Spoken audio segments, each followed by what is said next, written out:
When I think about open-mindedness, it goes beyond tolerance. I don't have to like accept and endorse or condone it, but to at least be able to understand where they're coming from and why they've made the choices that they have. Okay. You want to say something? Please follow Tea Talk on TikTok. Hi, my name is Kenneth. My name is Suan. My name is Kyosha. I'm 23 this year and I'm working in a PR agency. Hello, I'm Amanda. Yes. Hi, I'm Jarrell. Let's go straight into it. So are you guys on social media? I don't use it myself much, but I spend a lot of time on it. Doom scrolling. I am. A little bit. Something like, I wouldn't say I'm chronically online, but I'm chronically online. and there's nothing wrong with that. So on that line of thought, right? Also because pop culture is spreads very wide on social media as well. There's a lot of things that are now like normalized, things like taking drugs. Everyone talks about it now and everyone's very open-minded about it now. What are your thoughts on that? Because I'm on social media, I'm seeing what's happening all over the world. It kind of transcends space through social media to us. So good that people are being so much more open about their opinions, because I think that there are definitely topics that need to be discussed that maybe have been like taboo subjects in the past. And I think that it's so good that especially our generation are being more outspoken about these things. When I was in university, I was very into making friends. Because I was homeschooled, let me just like go everywhere, make friends with everybody, be involved in everything, you know what I mean? Oh, after school, we're gonna go smoke up, or skipping class to go and drink. But I think I was also very naive. So in the sense that like, because I'm craving this need for like friendship and connection, I just go with whatever they're doing. For me, I'm a ex-gangster, ex-druggie. I studied 8 years in primary school and then I'm the first batch of normal technical student in Singapore. I don't have a future.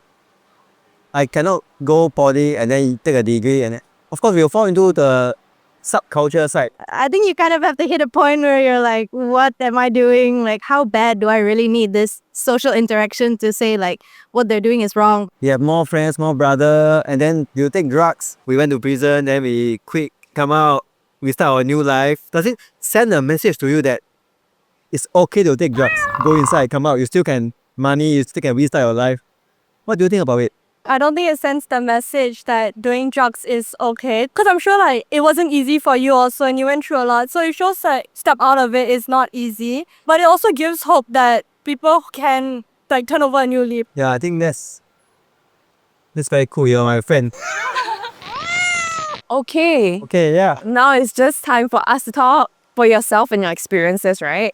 What were some of the consequences that you faced after? I would say that losing family time is my biggest regret and the worst consequences. I cannot go to my sister's graduation. I can't accompany my dad for his last journey on earth. There are many things that I'm not around. I was young, I was naive, and I was foolish. Yeah. Did anyone educate you about the consequences? Yeah, but who cares? When you're young, you know, when police come to your school, give talk about gang, we don't want to listen to adult. But after we lost it, then we can feel it. What they say is actually makes sense. Yeah, but it's too late. When was the point that you realized that, you know what, no, this is my last time, I'm not going back? When I found that I don't need drugs anymore. I learned pottery in prison, basic pottery, and then after I came out of prison and someone discovered my talent, they say we should send you to art school. So I went to art school and then I realized that I don't need drugs to prove myself. I can work harder, sell, and I buy a home. And I don't want my art affiliated with drugs.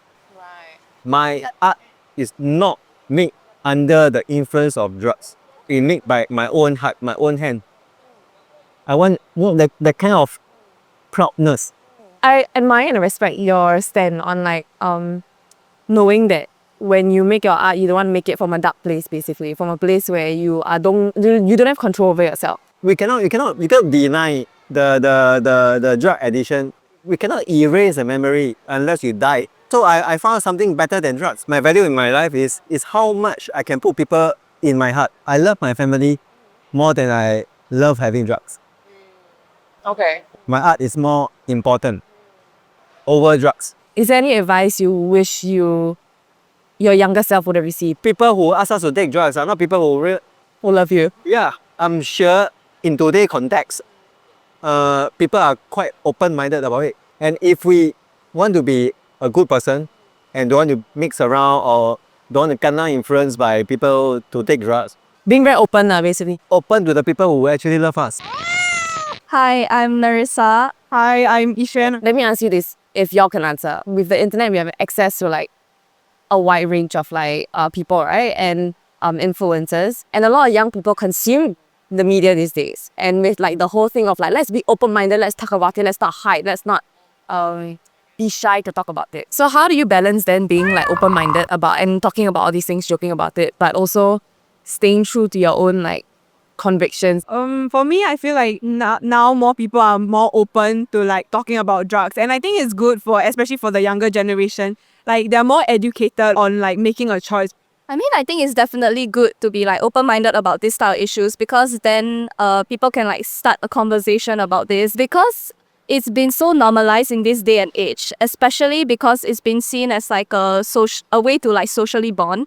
So for example, like, you know, if you're probably like an office worker and, you know, during like smoke breaks, that's where you can have a chance to like bond with other people. And so I don't really blame that. That's the reason why it's so easy to get trapped lah. I think at the end of the day, you just have to be like sensible and responsible for your own decisions and be assertive for like what you think is right to yourself, because you don't really have to be influenced by everything that you see. Yeah, especially if it's regarding like your own safety or your own health. I do agree with her lah. Like I don't blame like people who smoke or like take drugs. Maybe they have their own circumstances. They have their own problems, and an outlet is smoking, is doing drugs, and then they kind of feel like safe in that sense. But I feel like at the end of the day, you should have like a personal choice. You have a goal. How do I stay true to myself? You must see how you want to plan your life. What are your choices? Whether you let drugs hinder you or not. I think to me, when I think about open-mindedness, it goes beyond tolerance. But I think tolerance is kind of like, to me, that's just like level one. The idea of open-mindedness is actually taking the time to understand someone else's story, their family of origin, what they've been through, what led them to the choices that they've made. And then from there, even though it may not be the best choice, in my opinion, that they're making, but to come to the place of at least understanding, right? I don't have to like accept and endorse or condone it, but to at least be able to understand where they're coming from and why they've made the choices that they have. I mean, I think I really agree with everything that he said. There must have been certain circumstantial issues that have caused a person to fall into these things lah. Let's say I were to encounter somebody who was potentially in a situation where they might make a decision, then maybe I might say, hey, do you want to think twice about this? So we heard a lot from people on the streets today. The good thing that I've seen is that I think young people nowadays they understand and they know and they are very open to talk about all these things. But at the same time, at least the people that we've talked to, they're quite mature in how they balance their openness and their values. I feel like also being open-minded doesn't mean that you have to live without boundaries. I think to me, there's no wrong in being one thing to be socially accepted. Just that we need to aware and there's consequences, you know. So that was a great conversation that we had today. Love that we got to find out a little more about your life. And as usual, if you guys see us on the streets, please come and talk to us. Till the next time, we'll see you guys. Bye. Bye. Please follow Tito on TikTok.